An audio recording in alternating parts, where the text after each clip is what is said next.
How to create a subdomain in Squarespace. Hey guys, for today's video, I will show you how to create a subdomain in Squarespace. Let's get started. First, log into your Squarespace account and head over to your home menu. Scroll down and click Settings. On the left side of the screen, select Domains and Email. If you're using a domain from Squarespace, click on the Domain section. Here, you can either input your own domain or modify an existing domain.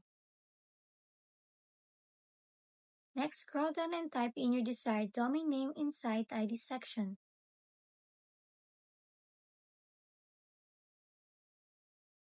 After making your changes, click on Save.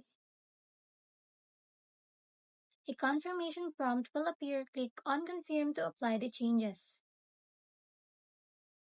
Click Save. And now, the new domain will be automatically connected to your website. And that's it. You've successfully created a subdomain in Squarespace. If this video helped you, please like and subscribe for more helpful tutorials.